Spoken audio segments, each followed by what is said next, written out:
이사야서 40장은 예언의 말씀이기도 하고, 39장 이후와 40장의 갭이, 그러니까 바벨론 포로 기간으로 사로잡혔었던 그 시대를 갖다 지금 예언하고 있기 때문에, 이사야서 40장은 완전히 전개가 180도 바뀝니다. 자, 이제 그 앞절에 우리가 이제 시스기야 왕에 대해서 이제 바라봤고, 그리고 그 시스기야의 왕이 시험에서 이기지 못함을 갖다 보게 되었습니다. 근데 이제 40장에서 이제 바벨론의 포로로 사로잡힌 자들을 갖다가 하나님께서, 그들에게 하신 말씀이기 때문에 이것이 되게 이제 우리들에게 준 교훈들이 많을 것이다 라는 생각이 듭니다. 자, 1절, 위로하라가 두 번 나오죠. 1절에 보면, 너희의 하나님이 이르시되, 너희는 위로하라. 내 백성을 위로하라. 라고 되어져 있습니다. 자, 이사야서 49장 13절을 같이 한번 보도록 하겠습니다. 49장 13절. 오늘은 빨리 나갈게요. 자, 13절, 49장 13절. 하늘이여 노래하라, 땅이여 기뻐하라, 산들이여 즐거이 노래하라. 여호와께서 그의 백성을 위로하셨은즉 그의 고난 당한 자를 긍휼히 여기실 것입니다. 14절에 보면 오직 시온이 이르기를 여호와께서 나를 버리시며 주께서는 나를 잊으셨다 하였거니와 여인이 어찌 그 젖먹던 자식을 잊겠으며 자기 태에서 난 아들을 긍휼히 여기지 않겠느냐. 그들은 혹시 잊을지라도 나는 너를 잊지 아니할 것이라 라고 얘기합니다. 위로하라 이 말씀에 대해 가지고 실질적으로는 그 위로하심이라는 말은 긍휼이라는 말과 함께 쓰여지는 말입니다. 하나님이 긍휼히 여겼기 때문에 하나님께서 위로하시는 것이라는 뜻이죠. 무대는 바벨론 포로 시대로 이어집니다, 지금. 그리고 여기서 우리가 굉장히 중요하게 봐야 될 게 내 백성이라는 말이 나옵니다. 내 백성. 본절에 너희 하나님의 라는 말과 상호 관계가 연관성이 있다라는 것입니다. 이 말이 그냥 나온 말이 아니라는 거예요. 그러니까 내 백성이라는 이 말은 실질적으로 어떻게 이루어지는가 이 부분을 함께 보려고 하는데 호세아서를 같이 찾아서 보도록 할게요. 호세아서 1장 호세아서 1장 8절서부터 읽도록 하겠습니다. 고멜이 로르하마를 젖된 후에 또 임신한 아들을 낳음에, 그러니까 고멜이 지금 두 아들을 낳는 여호와께서 이르시되 그의 이름을 로암미라 하라. 이 나나주에서 보면은요, 로암미라는 건 내 백성이 아니라 라는 뜻입니다. 로암미라 하라. 너희는 내 백성이 아니요 나는 너희의 하나님이 되지 아니할 것임이니라. 이렇게 되어 있습니다. 자, 고멜이라는 음탕한 여자에게서 두 아들이 나오는데 로르하마하고 로암미라는 여자가 나옵니다. 근데 10절로 넘어가면 호세아서 10절로 이제 넘어가 2장 1절이요. 호세아서 2장 1절. 너희 형제에게는 암미라 하고 너희 자매에게는 루암미라 하라. 너희 어머니와 논쟁하라. 그는 내 아내가 아니요 나는 그의 남편이 아니라 그가 그의 얼굴에서 음란을 제하고 그 유방 사이에 음란을 제하게 하라.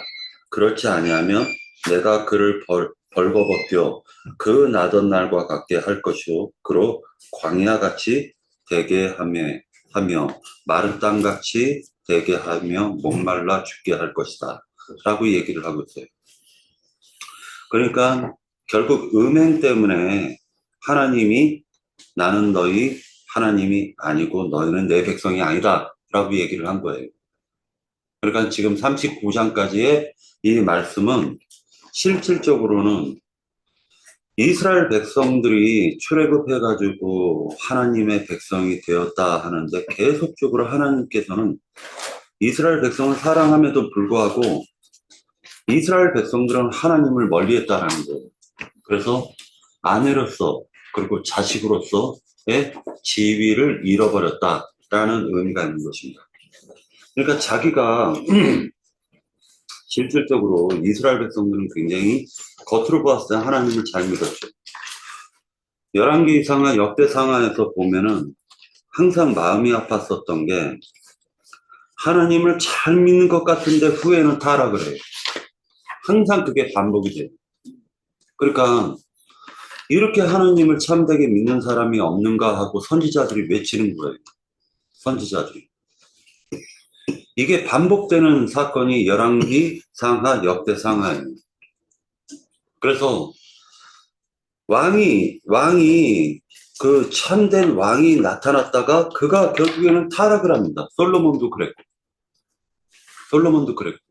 그러니까 참 그게 그 어린 나이에 이 열왕기상하 역대상하를 보면서 가슴을 치면서 한탄을 한 적이 있어요. 이처럼 참된 이스라엘 백성 중에서 참된 왕 하나가 없습니까? 하고 애통해 한 적이 있었어요. 어렸을 때. 그런데 이제 무대가 확 바뀌면서 40장에 하나님께서 내 백성을 위로하라 라고 얘기하는 것입니다. 이 내 백성이라는 이 표현이 얼마나 중요한 표현인지 한번 살펴보려고 합니다. 자, 에레미야 31장을 같이 한번 보도록 할게요. 에레미야 31장 바로 뒤에 있습니다. 에레미야 31장 이사에서 바로 뒤에 있어요. 31장 33절과 34절을 볼게요.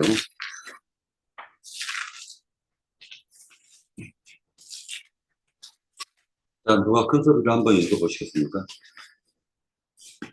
여호와의 말씀이니라. 보라, 날이 이르리니 내가 이스라엘 집과 유다 집에 새 언약을 맺으리라. 이 언약은 내가 그들의 조상들의 손을 잡고 애굽 땅에서 인도하여 내던 날에. 자, 33절 34절이요. 31장 33절 34절. 그러나 그날 후에 내가 이스라엘 집과 맺을 언약은 이러하니 곧 내가 나의 법을 그들의 속에 두며 그들의 마음에 기록하여 나는 그들의 하나님이 되고 그들은 내 백성이 될 것이라. 여호와의 말씀이니라. 그들이 다시는 각기 이웃과 형제를 가리켜 이르기를 너는 여호와를 알라 하지 아니하리니 그는 작은 자로부터 큰 자까지 다 나를 알기 때문이라. 내가 그들의 악행을 사하고 다시는 그 죄를 기억하지 아니하리라. 여호와의 말씀이니라. 네. 그 날 후에라고 얘기하고 있어요. 하나님이 맺은 언약이 이제 성취가 되어지는데 나의 법을 그들의 속에 두며 그들의 마음에 기록하여 나는 그들의 하나님이 되고 그들은 내 백성이 될 것이라 라고 되어져 있죠. 아까 호세아서에서는 로루하마 로함미라고 해가지고 내 백성 아니야. 나는 너희 하나님 안 될 거야 라고 얘기했는데 이제 나는 그들의 하나님이 되고 나는 너희의 하나님이 되고 너희는 내 백성이 된다. 이런 얘기를 하시는 거예요.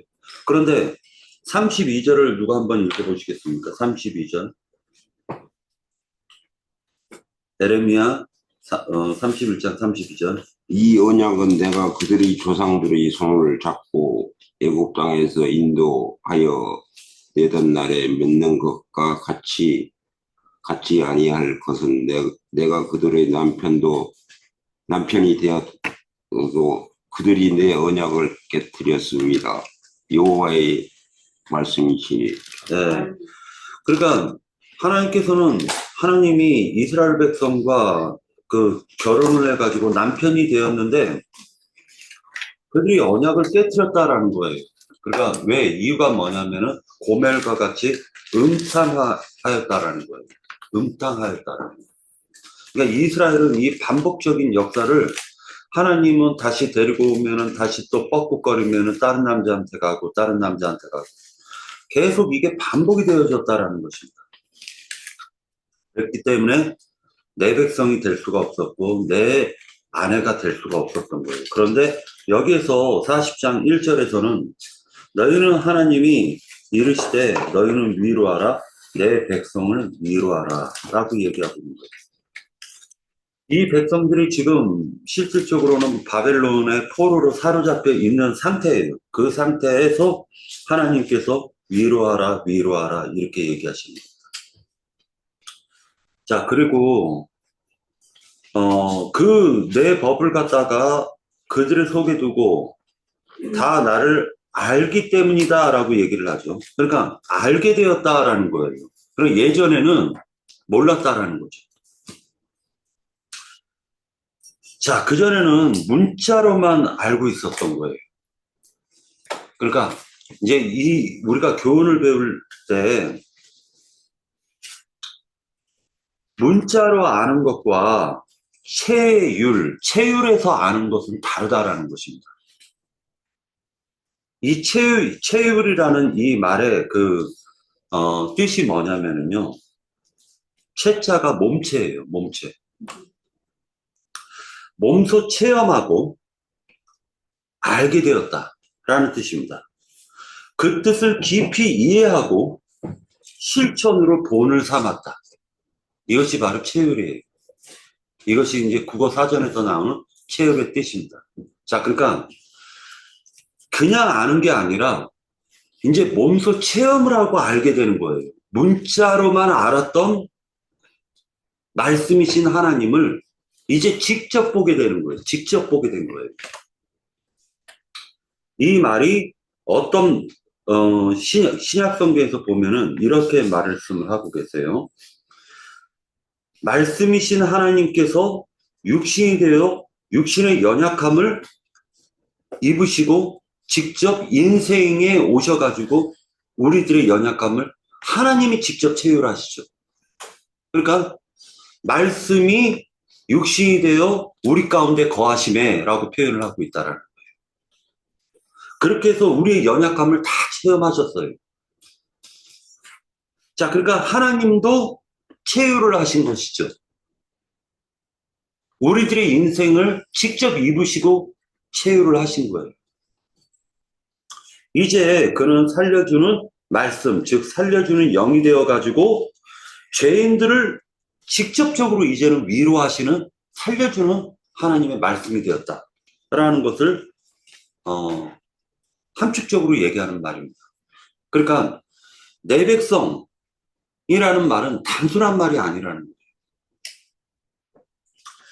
자, 2절 말씀을 한번 볼게요. 40장 2절. 너희는 에루살렘의 마음에 닿도록 말하며 그것에게 외치라. 그 노역의 때가 끝났고 그 죄악이 사함을 받았느니라. 그의 모든 죄로 말미암아 여호와의 손에서 벌을 갑절이나 받은 거예요. 배나 받았느니라 할지니라 하시니라. 그러니까 욥이 말로 말씀이신 하나님만 알고 있었죠. 지식적인 하나님을 알고 있었던 거예요. 이스라엘 백성들이 왜 하나님을 사랑하지 못했냐면은 말씀이신 신의 산 율법으로만 알고 있었기 때문입니다. 자, 그러니까 그것이 에덴 동산에서 보면 선악을 알게 하는 지식나무일 뿐이었다는 거예요. 그러니까 하나님을 지식적으로 알게 되면 사람을 정죄하게 돼 있는 거예요. 항상 그 법이 적용이 되는 거예요. 지식적으로 아느냐 아니면은 직접 그 과부와 고아가 되거나 아니면은 팔려간 적이 있어가지고 종으로서 살아본 인생을 겪어보지 않으면 하나님의 사랑이 무엇이라는 것을 깨달을 수가 없더라는 거예요. 인간은 무지해서. 자, 그러니까 2절에서 이 말씀은 단순한 말씀이 또 아니라는 것입니다. 하나님께서는 노역의 때가 끝났다라고 얘기를 하셨고 죄악이 사함을 받았다라고 얘기하시면서 모든 죄를 너희가 벌을 되나 받았다, 갑절이나 받았다라고 표현을 했는데 이것은 사실은 2년에는 감춰져 있는 말씀이 신년이라는 것이에요. 신년이 감춰져 있는 내용입니다. 그러니까 결국 이 말은 신년을 외치고 있는 거예요. 누구에게? 바벨론으로 포로로 사로잡힌 이스라엘 백성들에게 이제 너희가 죄의 벌을 갑절이나 받았다라고 선포하는 것은 신년을 외치는 나팔 소리였던 거예요. 그 죄를 갖다가 여기 2절에 보면 모든 죄로 말미암아 여호와의 손에서 벌을 배나 받았다라고 얘기하고 노역의 때가 끝났다 그래놓고 그 죄악이 사함을 받았다라고 얘기를 하는데 그 죄악이 사함받다라는 것은 사실은 속전을 얘기하는 것입니다. 다시 얘기해서 죄값을 지불하셨다. 하나님이 직접적으로 이제 죄값을 지불하셨다. 속전과 연결이 되는 말이에요.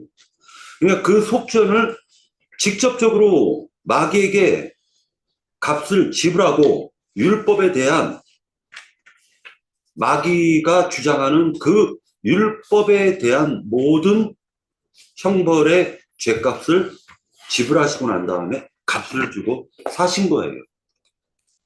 값을 주고 사신 거예요.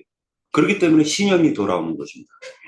이제 2절 중에 무엇을 외치라는 것이냐면은 실질적으로 신년을 외치라는 거죠. 자, 그래 놓고 보면 6절 한번 볼게요. 6절. 말하는 자의 소리여 이르되 외치라. 이렇게 되어져 있습니다. 2절에서 이제 3절에서 보면은요. 외치는 자의 소리여 이르되 너희는 광야에서 여호와의 길을 예비하라. 자, 여기에서는 외치는 자의 소리, 3절에서는 외치는 자의 소리라고 얘기를 했고 6절에서는 말하는 자의 소리여 이르되 외쳐라. 이렇게 얘기를 하고 있어요.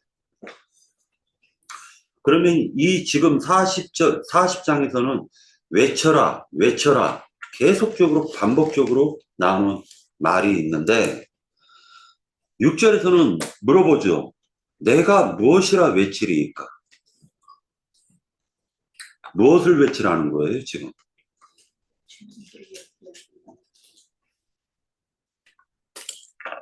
여호수아서 6장을 같이 한번 보도록 하겠습니다. 여호수아서 6장. 페이지를 알려주세요. 사자매 본다고 페이지를 알려주세요. 네. 여호수아서 6장. 네, 페이지 알려줄게요. 찾은 분이 327. 네, 327장이에요. 여호수아서 6장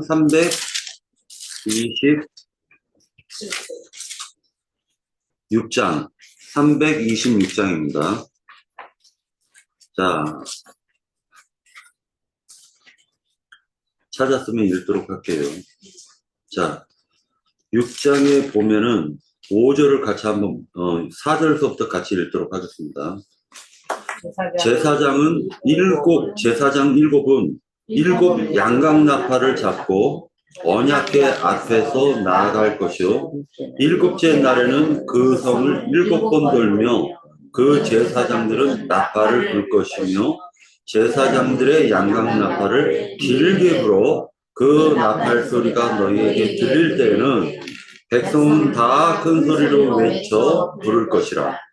그리하면 그 성벽이 무너져 내리리니 백성은 각기 앞으로 올라갈지니라 하시네.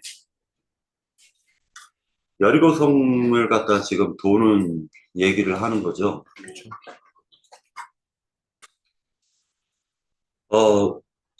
이건 되게 중요한 부분이 있는데, 자, 여호수아서에서 보면은요, 먼저 무장한 자들이 맨 앞에 서요.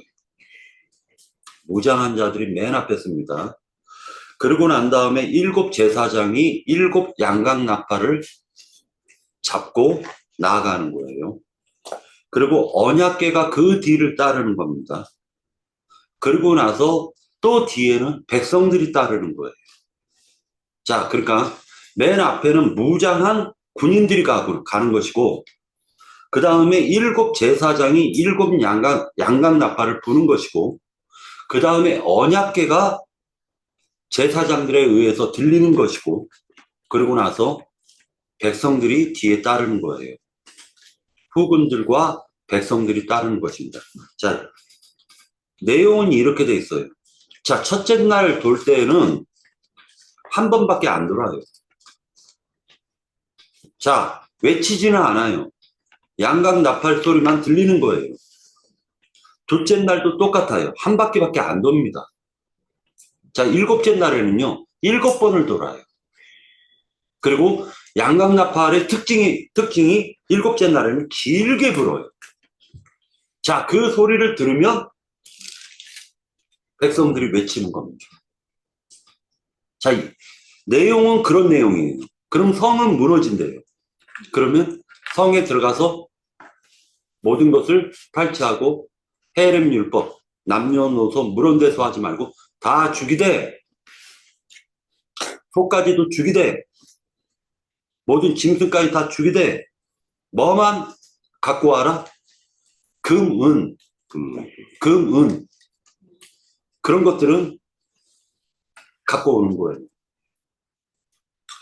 자, 그러면 이 양각나팔이라는 건 뭐냐면 수양의 뿔이에요. 수양의 뿔을 갖다가 뿔로 만든 나팔을 얘기하는 것인데, 이것을 갖다가 불 때 실질적으로 이럴 때만 불어요. 자, 회중들을 불러 모을 때 양각나팔을 길게 부릅니다. 회중들을 불러 모을 때. 그리고 어떤 왕이 출현할 때, 중요한 사람이 출현할 때 양각나팔을 길게 붑니다.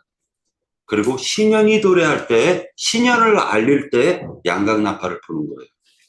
이 세 가지가 양각나팔을 부는 목적이에요. 자, 그러면 알고 보면 지금 여호수아서에서 양각나팔을 길게 불었다라는 것은, 그리고 외쳤다라는 건 알고 보면 신년을 외쳤다라는 거예요. 신년을. 신년을 외치면 완전히 멸할 자와, 그리고 기생 라합은 구원받죠. 기생 라합은 구원받는 거예요. 자, 그러니까 구원받을 자, 그 신년의 소리를 듣고 나올 자와 멸할 자가 구별이 된다는 거예요. 자, 그러니까 이사야서 40장에서는 실질적으로 내가 무엇이라 외치리까? 라는 말은 신년을 외치라는 거예요.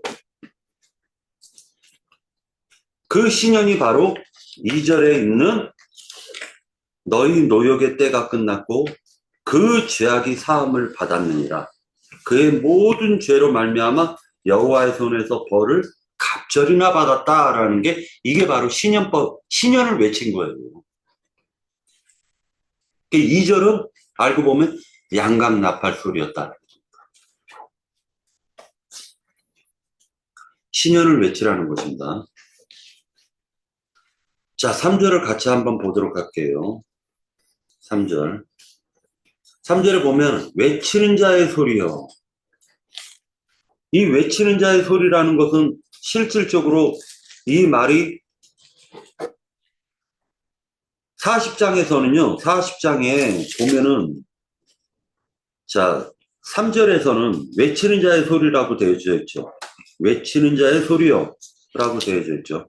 6절은 말하는 자의 소리요 외치라 이렇게 되어 있죠. 이제 9절 보도록 할게요. 9절. 아름다운 소식을 시온에 전하는 자여, 너는 높은 산에 오르라. 아름다운 소식을 에루살렘에 전하는 자여, 너는 힘써 소리를 높이라. 두려워하지 말고 소리를 높여 유다의 성읍들에게 이르기를 너희의 하나님을 보라 하라. 이렇게 얘기를 합니다. 자, 그러니까 아름다운 소리, 시온에 전하는 자요. 이런 말이 9절에서 나오는 거예요. 아름다운 소식, 시온에 전하는 자요. 이 두 단어가 지금 앞절과 뒷절에서의 내용이에요. 자, 외쳐요. 누구에게 외치냐?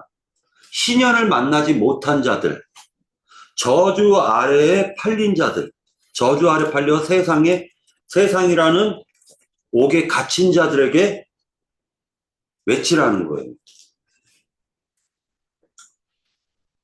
자, 이 말이 실제로 성취가 되어진 것은 요한복음 1장 23절에 보면 광야에서 외치는 자의 소리라는 말이 나오죠.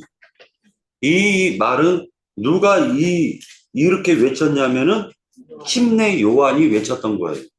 침례 요한이. 침례 요한은 외치는 자의 소리였던 거죠. 자기를 가리켜서 그렇게 소개했단 말이에요. 그가 하는 말이 주의 길을 준비하고 그가 오실 길을 곧게 하였다라고 성경은 기록하고 있어요. 자기를 그렇게 소개하고 있습니다. 자, 그러니까 이게 바로 왕이 백성들에게 나아올 때, 아까 양각나팔을 분다라고 했죠.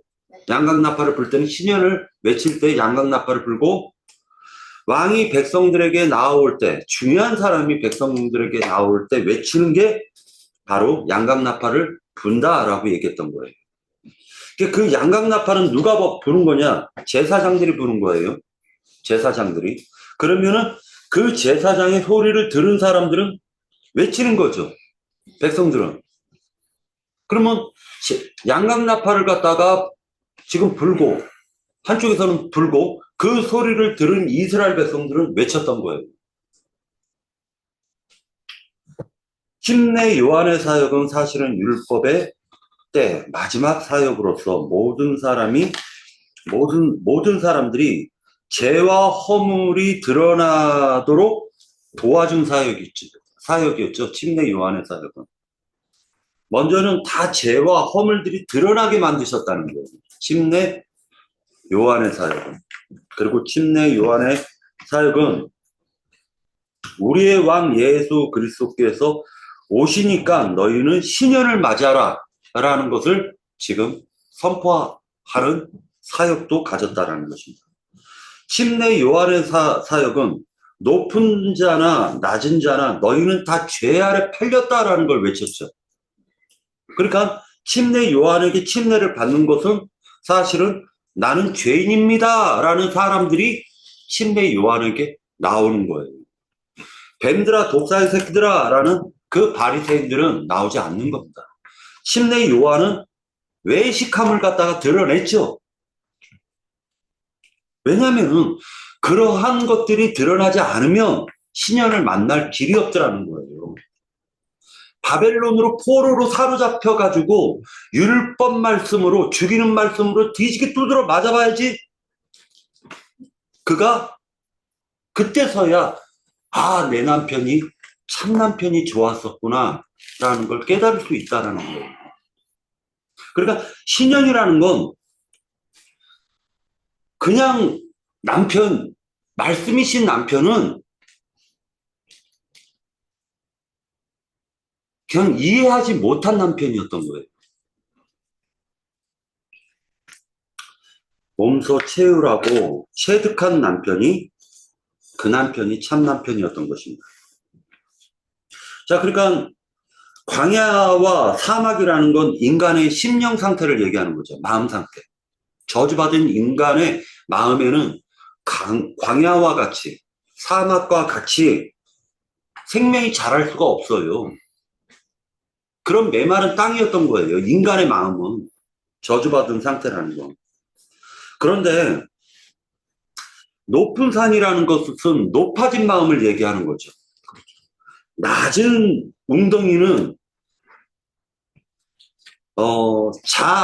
파쇄가 된 상태를 얘기하는 거죠. 그러니까 자기 자신이 인간의 존엄성을 상실한 상태. 나 같은 놈이 살아서 뭐해? 하고 맨날 한탄하는 상태. 그러니까 높고 낮은 것을 다 평탄케 하는 거예요. 모든 사람이 죄 아래 팔렸다고 심내 요한은 외쳤던 것입니다. 자, 그래서 높고 낮음을 평탄하게 만들었습니다. 요한의 사역을 통하여 자신들이 죄와 허물이 드러남으로 말미암아 실제로는 그 드러났다라는 것은 바벨론 포로로 사로잡혀가지고 포로 생활을 하고 있는 것, 즉 바벨론 왕인 마귀의 포로가 되어져 있는 상태라는 걸 깨달은 거를 얘기하는 거예요. 자, 그리고 나서 침례 요한의 사역은 종의 사역이죠. 종의 사역. 실질적으로는 침례 요한의 사역은 종의 사역으로서 주인의 아들의 아내를 구하기 위하여 평탄한 길을 준비해달라고 주인에게 하나님께 기도하는 나팔소리였던 거예요. 자, 그러니까 실제로는 침례 요한은 예수님을 가르쳐가지고 그가 나는 외치는 자의 소리일 뿐이지 실상은 예수님이다라고 소개를 하는 거예요. 그것이 창세기 23장에서는 누구를 상징하고 있냐면은 종인 이삭의 아내를 갖다가 얻게 하는 종인 에베네셀인가 엘리에셀을 암시해주고 있는 말인 거예요. 자, 그 종이 엘리에셀이 뭐라 얘기하냐면은 그 아내를 만나게 하기 위해서 리브가예요. 실상은 그 리브가가 아내인데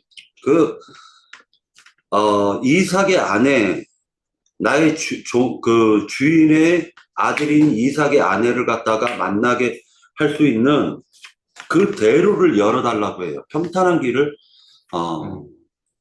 아브라함의 하나님께서 주시기를 요구한다라는. 자, 이제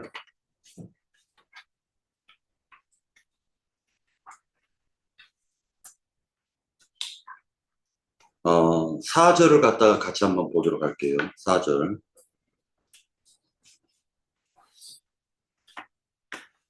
골짜기마다 도두어지며 산마다 언덕마다 낮아지며 고르지 아니한 곳이 평탄하게 되며 험한 곳이 평지가 될 것이요 여호와의 영광이 나타나고 모든 육체가 그것을 함께 보리라.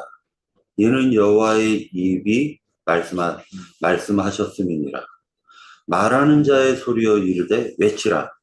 대답하되 내가 무엇이라 외치리이까 하니 이르되 모든 육체는 풀이요 그의 모든 아름다움은 들의 꽃과 같으니 풀은 마르고 꽃이 시들면 여호와의 기운이 그 위에 불미라.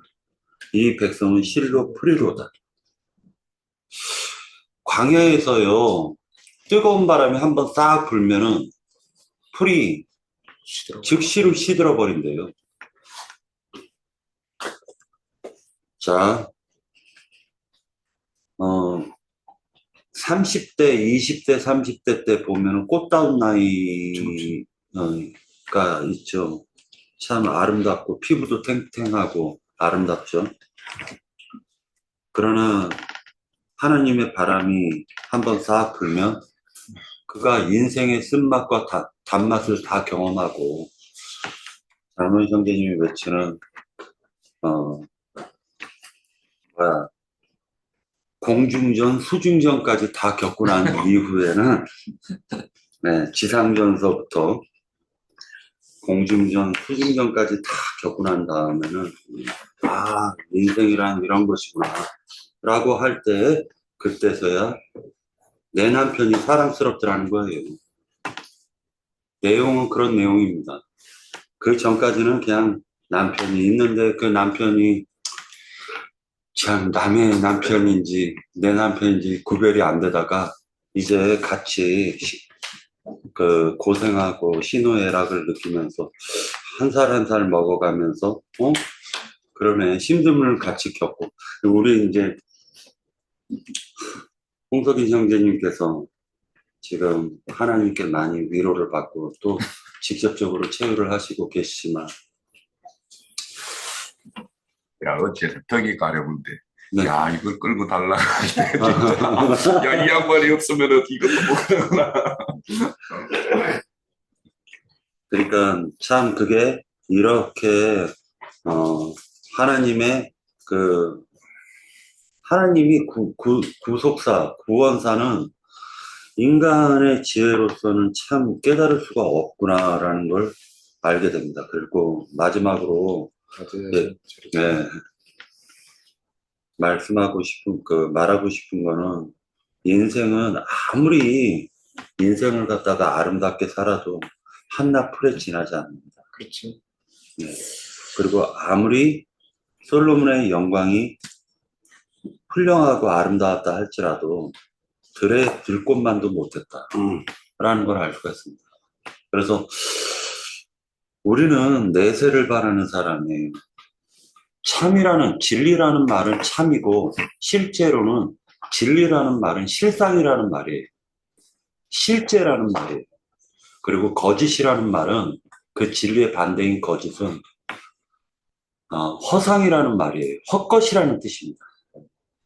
그러니까 헛것을 쫓아서 나의 인생을 살지 말고 우리는 진리를 쫓아가지고 참것을 구하기 위해 실상을 만나기 위한 바벨론 포로 생활에서 시년을 만나 이제 시온산 예루살렘 하나님의 도성으로 나아오는 그러한 축복이 40장에서 말씀해주고 있는 것으로 보여집니다. 자, 1부 이것으로 마치